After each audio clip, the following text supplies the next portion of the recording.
पर, कभी जुनैद के नाम पर, कभी नासिर के नाम पे हमको मारा जा रहा है? और हम चुपचाप तमाशा देख रहे कि चलो मर रहा है तो वहां मर रहा, हमको क्या जाता है? इसमें कहना यह है कि जलते घर को देखने वालों, जलते घर को देखने वालों, भूत का छप्पर आपका है। जलते घर को देखने वालों, स्टेशनरी में मोबाइल चाहता हूँ कि जलते घर को देखने वालों, फूस का छप्पर आपका भी है। आग के पीछे तेज हवा है, आगे मुकद्दर आपका है। आग के पीछे तेज हवा है, आगे मुकद्दर आपका है। उसके कत्ल पे मैं भी चुप था, मेरी नंबर अब आया। उसके कत्ल पे मैं भी चुप था, मेरा नंबर अब आया। मेरे कत्ल पे आप चुप हो, अगला नंबर आपका है। साथियों, इसके बाद भी अगर कोकोद्रो और झारखंड के मुसलमानों में अगर बेदारी नहीं आएगी तो कहते हैं आपका अल्लाह मालिक है, कैसे मानिए? अल्लाह ताला ने हम लोग को भेजा है कि जाओ कोकोद्रो को लोगों को समझाओ, मुसलमानों को समझाओ, झारखंड के मुसलमानों को समझाओ। तो चल के कहा अमराजी, हैदराबाद से, हैदराबाद से 3 दिन पहले। पागल है क्या? हम इनको तनख्वाह देते हैं क्या? कोकोद्रो वाले कुछ देंगे इनको? इनको फिक्र है कौन को? चले आए, चले जी कौन की सलाह करेंगे? सैयद इंजीनियर मसूद साहब, क्या जरूरी है? ये भी अपने घर में रहते हैं, मैं भी अपने घर में एसी लगा, बंगला मिला हुआ, घर में सोते। सुबह 9 बजे से 5 बजे ड्यूटी है, हम भी आराम से घर में सोते जैसे कोकोद्रो के लोग सोए हुए। जिस तरह से कुछ बहने कुछ साथियों ने कहा कि यहाँ जलसा में, कव्वाली में जगह नहीं रहती है, और जब कौम की बात आई है, इस्लाह की बात आई है, तो ये हालत है। तो साथियों, इसके बावजूद भी आज जो उपस्थिति है, जितना मेहनत किया गया है उससे कहीं ज्यादा उपस्थिति है, इस बात की मुझे खुशी है। और उससे ज्यादा खुशी ये है कि इस माहौल को बेहतरीन ढंग से आप लोगों ने सजाया है, बसाया है, रचाया है। और एक गुजारिश करते रहते मैं ये करूंगा कि हमारे इंजीनियर सैयद मसूद साहब, जो हमारे राष्ट्रीय मुस्लिम मोर्चा का राष्ट्रीय अध्यक्ष है, आखिरी वक्त तक सुन के जाइएगा, क्योंकि ये आपका आंख और दिमाग और नजर और किस्मत सब खोलने वाले हैं। मोबाइल चलाइएगा, पलक झपकी दुर्घटना घटी, इस बात का ख्याल रखिएगा। कौन सी सब आपके माथे से पार हो जाएगा पता नहीं चलेगा। कहते हैं कि नुक्ते का हेर फेर से खुदा जुदा हो जाता है।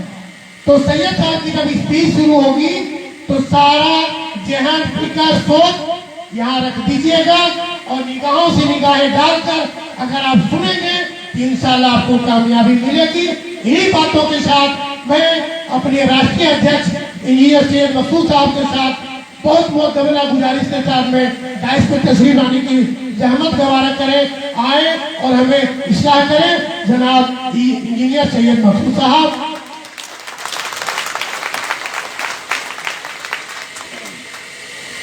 अस्सलाम वालेकुम। ये असर के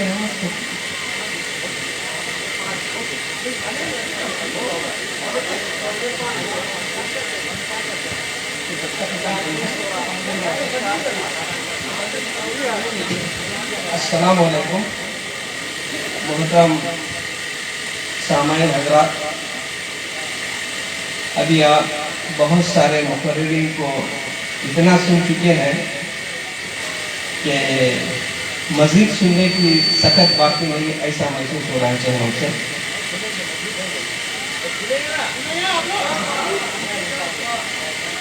दैश पर तशरीफ फरमा सभी मुअज़्ज़िज़ीन का नाम दिए बगैर फर्दन फर्दन मैं उनका शुक्रिया अदा करता हूँ और उनको मुबारकबाद देता हूँ कि उन्होंने बहुत अच्छी अच्छी बातें, अपने तजुर्बात, अपने जज्बात का बेहतर तरीके से उन्होंने इजहार किया। और इस मंच को सजाने में चाहे मजीद अंसारी साहब हो या मुहिब हुसैन साहब हो या हमारे प्रताप साहब हो, मसूद आलम साहब हो और बहुत सारे हमारी बहन, और इस तरह से बहुत सारे लोगों के तो नाम लिए जा सकते हैं, लेकिन और कुछ अफराद ऐसे रहते हैं वो नजर नहीं आते, वो बुनियाद का काम करते हैं। तो मैं उनको भी एहतराम के साथ मैं उनका भी शुक्रिया अदा करता हूँ।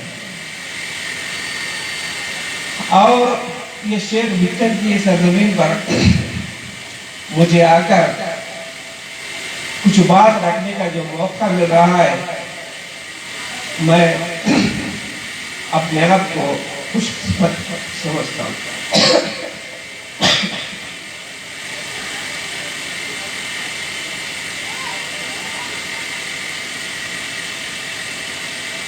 शेख भिक्कन साहब ने जब आजादी के लिए आंदोलन चलाया था तो उनके सामने के बात नहीं थी कि आने वाले दिनों में जब आजादी होगी तो इस देश में मुसलमानों का मॉब लिंचिंग होगा और उनको इंसानी बुनियादी हुकूक से महरूम कर दिया जाएगा। क्या इसके लिए उन्होंने कुर्बानी दी थी? लेकिन आजादी के बाद जो हालात बदले, ऐसे खतरनाक बदले कि जिसकी जिन हालात से हम आज गुजर रहे हैं, असल में जितने मसाइल हमारे पास, ये ऐसा करने वाला कौन है? तो अभी यहाँ पर जो नसीमा खातून साहब की जो किताब यहाँ पर मुझे दी गई, तो उसके अंदर मौलाना अबुल कलाम आजाद का एक जुमला आपको पढ़ के सुनाता हूँ। इस दुनिया में मनु के अहद से गुजरे हजारों साल आगे बढ़ चुकी है, लेकिन हिंदुस्तान अब भी तैयार नहीं है कि इन जदीद हदबंदियों को अबूर करके इंसानियत की वसीयत नजरी की तरफ कदम उठाए। मनु का दौर तो हजारों साल गुजर चुका, लेकिन उसके बावजूद भी आज भी हमारे इस देश में इंसानियत और इंसानियत की हुदूद को पार करके यहाँ पे कुछ काम किया जाए, आज भी हमारे लोग इसके लिए तैयार नहीं हैं। इसी बात को मौलाना मौदूदी ने, जो जमात इस्लामी के बानी थे, उन्होंने खुतबा मदरास दिया, उनका आखिरी खुतबा था। उसके बाद कंट्री डिवाइड हुआ, वो चले गए। तो उस खुतबे में उन्होंने कहा कि यहाँ के आलाजात वालों को, बिलखुसूस ब्राह्मणों को अल्लाह ताला ने इल्म दिया है, नेमतें दी हैं, लेकिन उनके पास एक चीज कमी है, वसी खल्क और वसी नजर से ये महरूम है। तो इनकी तंग नजरी आज भी जो हालात पैदा कर रही है। 15 अगस्त 1947 को मुल्क आजाद हुआ। 16 अगस्त को बॉम्बे में अन्ना भाऊ साठे नाम के मजदूर लीडर ने जुलूस निकाला और जुलूस का नारा था, ये आजादी झूठी है। तो आज भी ये आजादी झूठी है। तो अब हमको ये सोचना है कि इस आजादी को झूठी करने में, सच्ची आजादी नहीं आने में क्या चीज रुकावट बन रही है, क्या वजूहात बने, इस पर भी हमको गौर करना जरूरी है। तो भारत देश हमारा, दुनिया में तो 7 अजूबे हैं, लेकिन एक नजर नहीं आने वाला 8वां अजूबा है यहाँ की व्यवस्था, जिसको हम वर्ण व्यवस्था कहते हैं। जात पात का निजाम, उर्दू में तबकाती निजाम कहा जाता है। ये सारे जितने पॉम्फलेट में जो 6 मसाइल जो बयान किए गए हैं, प्रॉब्लम्स, उन सब की जड़ और हमारी आजादी को मिलने के बावजूद भी आजादी नहीं मिलने की वजह अगर कोई चीज है तो है वर्ण व्यवस्था, जात पात का निजाम। और ये जात पात का निजाम क्या है, अगर इसको अगर हम देखें, जब शैतान को अल्लाह ताला ने आदम को सिजदा करने के लिए कहा, तो शैतान ने कहा कि अना खैरुम मिन्हु खल्क़ी फिन नारी व खल्क़तहु मिन तैन। शैतान ने कहा, मैं आग से बनाया हुआ हूँ, ये मिट्टी का है, ये मेरे से कमतर है, इसलिए मैं इसको सिजदा नहीं करता। इसी का नाम ब्रह्मनियत है, इसी का नाम ब्राह्मणवाद है, दूसरे को कमतर समझना।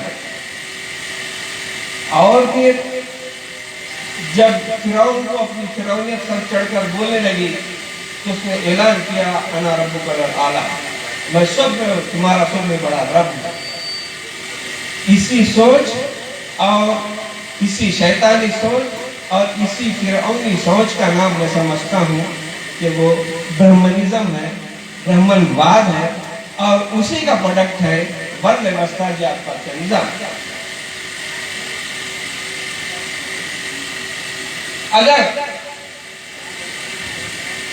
इस निजाम के पीछे ये जो सोच है, वो सोच आज पूरे देश को प्रॉब्लम पैदा कर रही है।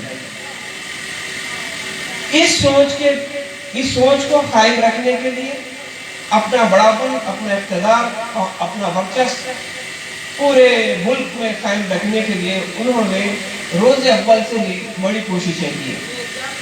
उसके लिए उन्होंने धर्म का इस्तेमाल किया, वेदों का इस्तेमाल किया, कल्चर का इस्तेमाल किया, कानून का इस्तेमाल किया, विश्वास का इस्तेमाल करके ऐसी हमारी मानसिकता बनाने में कामयाब हो गए कि गुलाम ये समझ रहे हैं कि हम गुलामी के लिए ही पैदा किए गए और हमारा काम बस गुलामी है। तो उन्होंने अपना वर्चस्व कायम रखने के लिए मनुष्य मूर्ति में कहा, सर्वम दैवादीनम तद दैनम मंत्रा दैनम। पूरी कायनात खुदा के कंट्रोल में है, खुदा मंत्र के कंट्रोल में है, तद मंत्रम ब्रह्मणा देना, और वो मंत्र ब्राह्मण के कंट्रोल में है, इसीलिए ब्राह्मण उस देवता का नजर आने वाला खुदा है।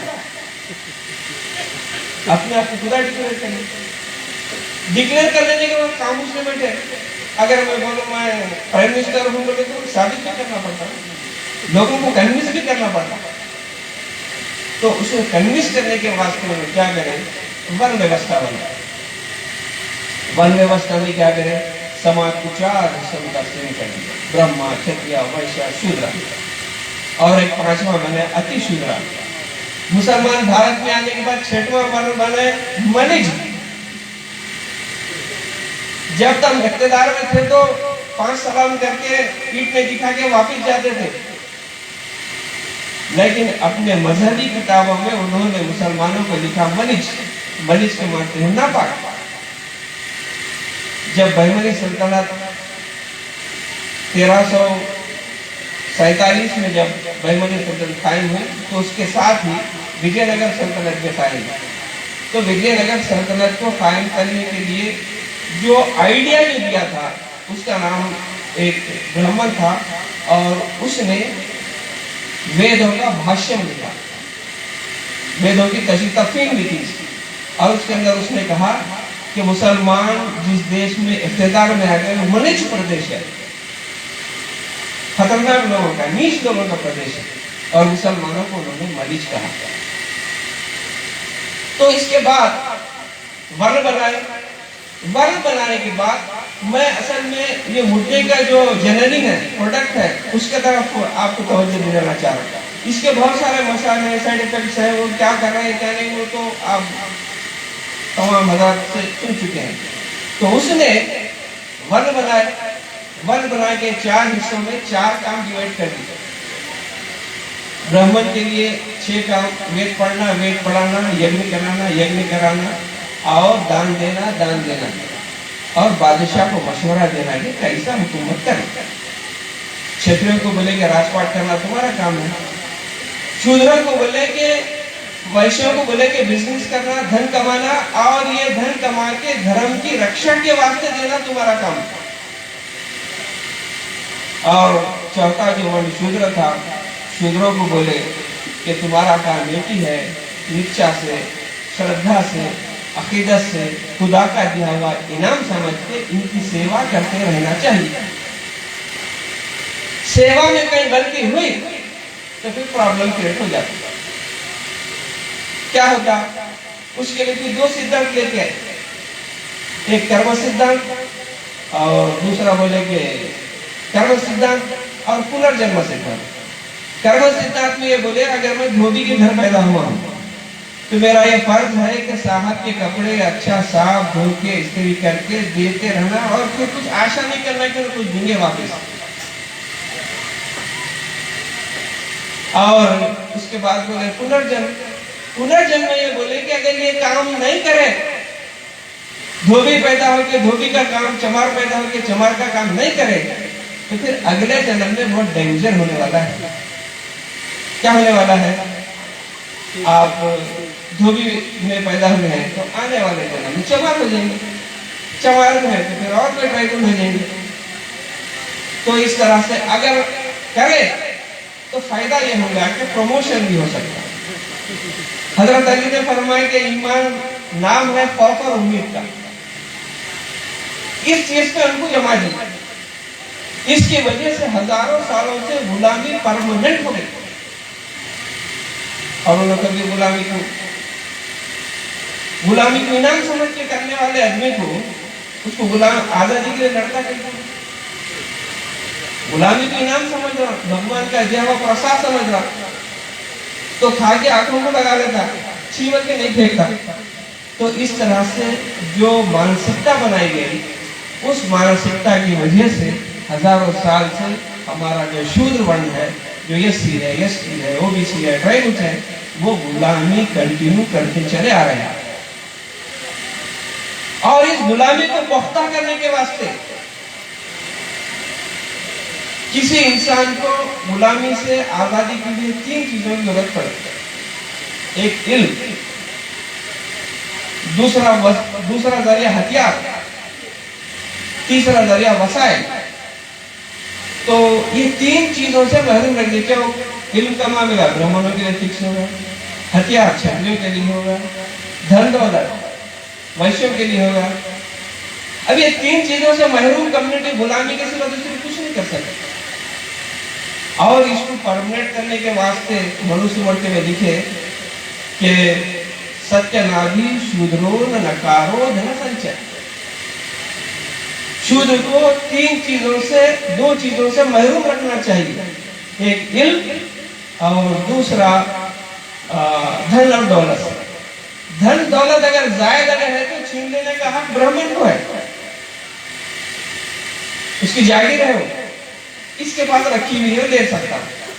तो इस तरह से नॉलेजलेस, आर्म्सलेस और फिर सोर्सलेस जब कोई कम्युनिटी हो जाती है तो गुलाम हो जाती है, और वो गुलामी कंटिन्यू चल रही है।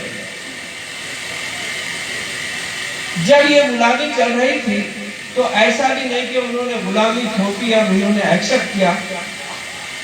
तो इस गुलामी की जो जननी थी, जो वेद है, पुराण है, अवतार है, ये बहुत सारे ये हथियार है उनके, वेद, पुराण, हथियार, कर्म सिद्धांत और अकीदत, मूर्ति पूजा, ये सारी चीजें उनके हथियार हैं।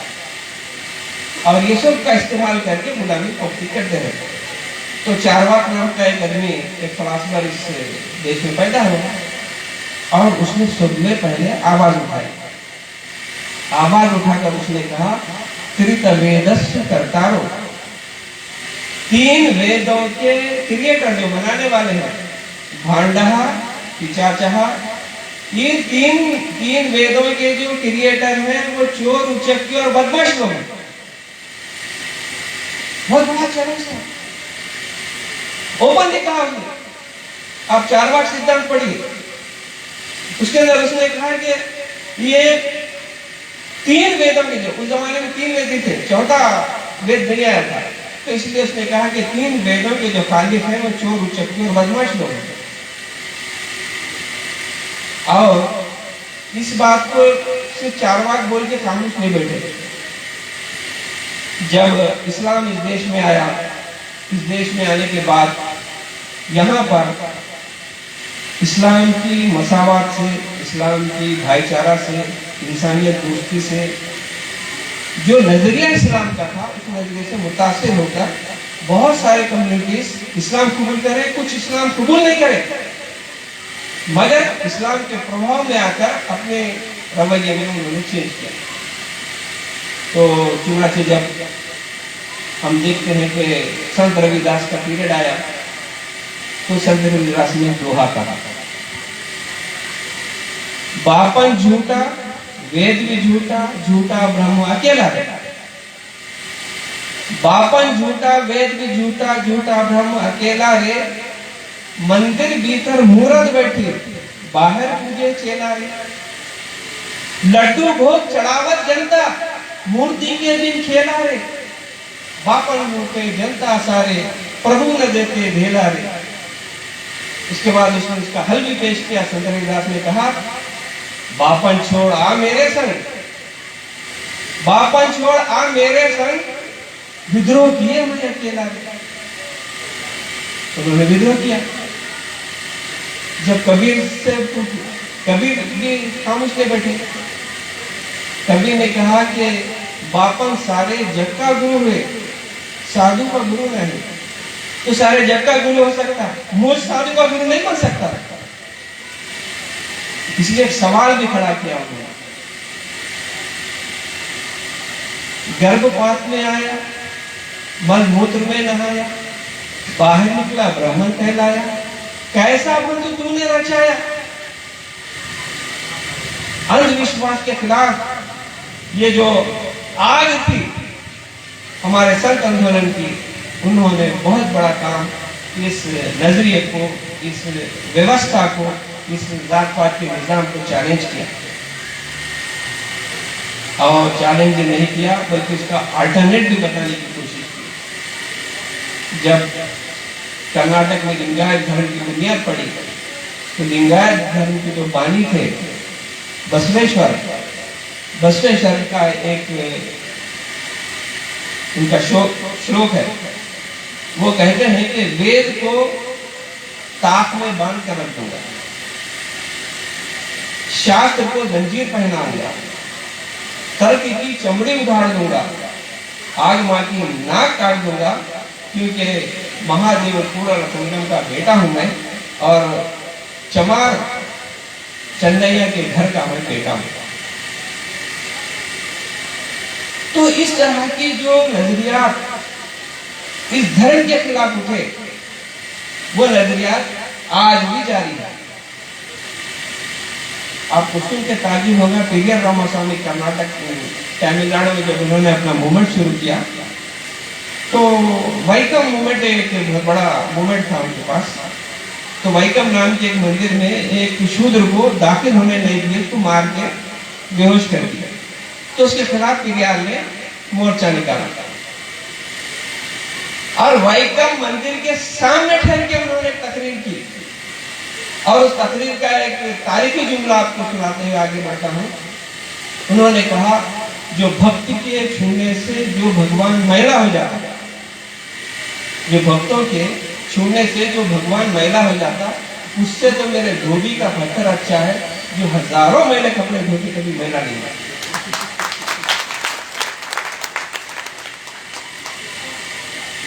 तो इस तरह की व्यवस्था और व्यवस्था के खिलाफ तहरीकें पूरे देश के अंदर चली और आज भी चल रही है।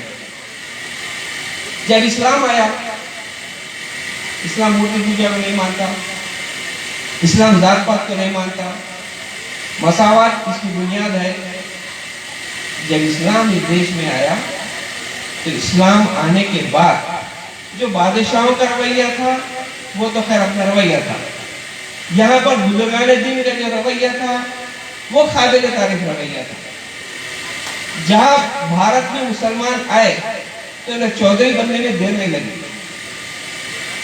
ब्राह्मणों ने भी जब सोचा कि मुसलमानों से मुकाबला मुमकिन नहीं है तो मुसलमानों को क्षत्रिय वंश में ऐड कर दिया। उन्हें बोले तो हमारे क्षत्रिय और हमारे बादशाह हैं, हम तुम्हारी बात एक्सेप्ट करेंगे। वो अपना राजपाट चलाते रहे, लेकिन इसकी वजह से मुसलमानों के इख्तिदार की वजह से इस्लाम दूसरे ममालिक में भी गया, मिस्र में गया, अफगानिस्तान में गया, इजिप्ट में गया, ईरान में गया। तो वहां पर क्या हुआ, 100% मास कन्वर्शन हुआ। 100% लोग फीजी दिन लाए अफा जगह मामला हो गया। पर भारत में क्यों नहीं हुआ? भारत में इसलिए नहीं हुआ कि यहाँ के मुसलमान हुक्मरान यहाँ के जात पात के निजाम को, वर्ण व्यवस्था को नहीं समझे, और नहीं समझने की वजह से डायग्नोसिस भी रॉन्ग करे। जब किसी मर्ज की तशखीस अगर गलत होती तो उसका इलाज भी गलत होता। तो डायग्नोसिस रॉन्ग होने की वजह से ट्रीटमेंट भी रॉन्ग हुआ। अगर ट्रीटमेंट अगर सही होता, मर्ज की तशखीस अगर सही होती, तो ये भी अफगानिस्तान होता था, शायद ये भी ईरान हो जाता था। जो 20% है वो 80% हो सकते थे, लेकिन यहाँ पे चूक हुई। लेकिन जो 20% की जो हुए वो सिर्फ बुजुर्गान दीन की मेहनतों कोशिशों की वजह से हुआ। अब यहाँ के बुजुर्गान दीन ने खानकाही निजाम इजाद किया। खानकाही निजाम में क्या है, अल्लाह के रसूल के हदीस भूखे को खाना खिलाओ, बस उसी को उन्होंने बेस बनाया कि लोगों को खाना खिलाने का काम शुरू किया। यहाँ पर छुआछात था। एक शूद्र का साया अगर गिर जाता तो हजरत को फिर पानी नहाना पड़ता था। ऐसे माहौल में बुजुर्गों ने लंगर लगा के सबको एक साथ मस्जिद में बिठा के खाना खिलाना शुरू कर दिया। यहाँ की भाषा नहीं जानते थे तो तबलीग नहीं करे, जुमा का खुतबा नहीं दिए, लंबा चौड़ा जलसा नहीं रखे, सीरत नबी बयान नहीं करे। उनके सामने सिर्फ ये करे कि जो भी आया एक साथ बैठ के खाना खिला दिया। भाईचारा बन गया। तो जो इंसान आबादी में नहीं आ सकता था, मनुस्मृति कहती है कि शूद्रों को मृत छीनानी, क्या पहना उन्हें, तो मुर्दे के उतरे हुए कपड़े पहनना उसका काम। खाना किसमें खाना, टूटे हुए बर्तनों में खाना खाना। उसकी प्रॉपर्टी क्या है, शिकारी कुत्ते।